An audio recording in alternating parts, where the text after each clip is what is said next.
The first one is that the parties must be pressed through all possible means to make very serious public commitments for the protection of minorities in the areas. And this is not only by the US government, it should be by other donors, it should be by the countries bordering Sudan who have all interest in the stability of the country, it should be by the Arab League, and any outreach to all of these should be absolutely intensive until 9th of January. There should be a mechanism to guarantee to the extent possible the protection of civilians. The only one we have at hand is UNMISS. As I said, it's not really well equipped, but we would recommend that UNMISS should make really an assessment of potential hotspots and redeploy preventively there. We do not believe UNMISS will ever take the decision to intervene in case of clash, but we believe that their deployment in critical areas may play a certain deterrent role at least, and at least mitigate perhaps some of the violence that might explode.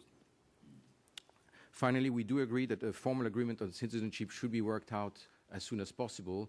I would guess that some of the parties, particularly the North, may fear that agreeing on citizenship is prejudging the outcome of the referendum, and if this is the case, we would fully support the idea of a moratorium where the right of abode of Southerners in the North and Northerners in the South is guaranteed until such a time as they have worked out an acceptable citizenship agreement between the party. We also believe that the international community must be prepared to fund the contingency plan as soon as possible. We are out of the rainy season now. This is time to preposition items. The rains start again in April. If things are not prepositioned on time, the alternative will be an airlift. It's much cheaper to preposition on time than to do an airlift at a later stage.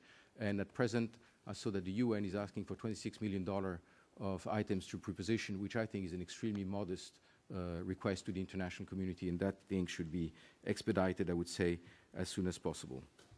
And finally, the long term. Southern Sudan, whatever the outcome, will need very much sustained support if it wants to build itself as a country, develop its institution, develop its services, and establish a culture of the protection of the rights of its citizens.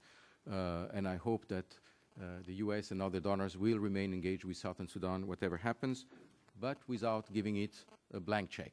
I think some of the conflict we've seen between some Southern Sudanese groups this year show that there is potential for trouble there also, and that they should be, that their political leaders should be held accountable if they want to retain the support of the international community. In conclusion, Mr. Chairman, representatives, I think that wherever the referendum is delayed, wherever it takes place in bad condition or wherever it takes place in good conditions, and the outcome, all these scenarios lead to possible trouble. And we have to join all our efforts to put pressure on the parties to come up with a better dialogue than they are expressing publicly to date. If something happened, none of us will be in the position where we can say we didn't know. This is very often what we say when there are crises. This is an announced crisis, if there ever was one. Thank you very much. Thank you very much, Mr. Cho.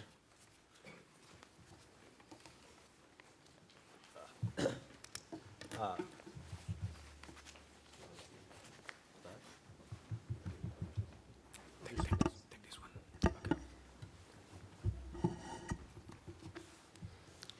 Okay. Good afternoon.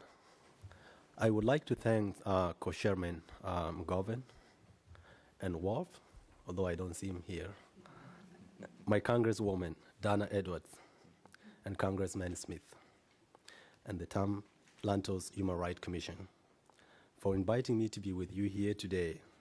I'm honored to share my testimony with you. My name is Thorn Chol.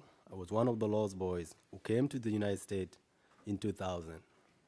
I was born in Jonglei State, Sudan. When I was 4 years old, the Sudanese government attacked my village. I remember a lot of shouting, crying, houses being set on fire, and soldiers shooting people in my village. I ran for safety with other children from the village. Years later, I learned that my father, most of my siblings, and all my uncles and aunts were killed. Soldiers of the Sudan People Liberation Army, SPLA, arrived to help me and the other children who have fled. They told us it was too dangerous to return to our village. The SPLA soldiers became our guides, divided us into 14 different groups of about 1,800 children each, and told us that they would take us to Ethiopia. On our way to Ethiopia, I had limited food and water and no clothes. I fell sick with malaria, measles, whooping cough, and anemia. We faced attacks from lions, hyenas, jackals, and local villages. To avoid the hot sun and aerial bombing from the government, we traveled by night and rest during the day. I understood that the government was after me, but I did not understand why. By the time we arrived to Ethiopia in the late 1987, at about half of the children in my group had died. In Ethiopia, the United Nations Refugee Agency, UNHCR, helped set up a camp in Finyido for us. There were a few girls in my section of the camp, but the majority were boys. They gave us wood and we built housing structures made up of grass thatched houses. In this one here is my first photo when I was in Ethiopia, and that when I left the village. So it was actually, I felt like I was in town for the first time to have a photo taken. And it's actually in your, included in your folder. This was the first photo taken in my life. We did not have much in the camp. Many of the children played with toys made of tin cans. Camp officials provided us with malaria tablets and some kind of cough tablets, but I don't remember them providing any other medicine. Although I was able to attend classes, I remember having to use a stick on the dirt floor. I had faith in God that things would change. However, it was not as easy for others. The older kids struggled with the horrors of war, of what had happened, and the responsibility of having to care for the younger children. During my time in the Ethiopian camp, I remember members of Congress visiting us. I later learned that none other than Congressman Frank Wolf, who is not here today, had been there. And I thank him for that, and also I thank him for his continued support. In 1991, war broke out between Ethiopia and Eritrea, and we had to return to Sudan. Rebels killed many boys and girls as we were returning to Sudan. By this time, the story of the lost boys and girls of Sudan had spread around the world. The late Manute Bol, a professional U.S. basketball player from Sudan, delivered us supplies while we were staying at a camp in Pochala, Sudan. The Sudanese military discovered our location in Pochala, so we had to run for safety toward the Kenyan border. UNHCR picked us up and moved us to the Kakuma refugee camp in northern Kenya. I arrived to Kakuma in 1992 at the age of 11. Kakuma was a very large refugee camp, housing an estimated 85,000 refugees from Sudan, Congo, Ethiopia, Rwanda, Uganda, Eritrea, Burundi, and Somalia. Life in Kakuma was not easy. There were no trees, no food growing, there was little rainfall. Once again, we had to build our own housing structures. Every 2 weeks, they would distribute basic food supplies. There were no enough clothes or educational supplies. Local Kenyans would also enter the camp and attack us. There were, however, some bright spots. After years of walking barefoot, we finally had shoes. Although they were made of used tires, we at least had something to protect our feet. Also, the education we received was an improvement over the classes in the Ethiopian camp. In this period of my life, I started learning English. In 2000, God blessed me with the opportunity to be resettled to the United States, thanks to the work of UNHCR, the US government, the Lutheran Immigration Refugee Services. I arrived to the country alone and was therefore classified as unaccompanied refugee minor. LIRS placed me with Bethany Christian Services, a foster care program in Grand Rapids, Michigan. During my first week in the United States, I paid Hajj call. What a chilly discovery that was. Other initial challenges were cultural differences, language barrier, and educational gaps. Since my arrival, I had graduated from high school, college, and earned a master's degree in social work.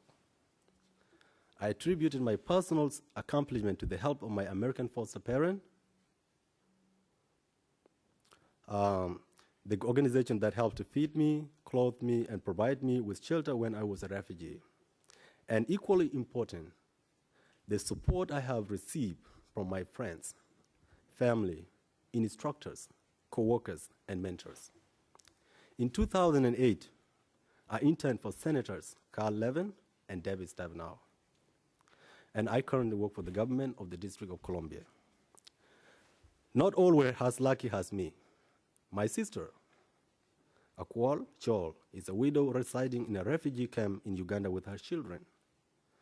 Though I try to help her from the United States, I am very worried for her safety and her well-being. She too has been a victim of violence and has been a refugee for many years. I hope that she and her children will soon be able to be resettled to the United States so we can be together.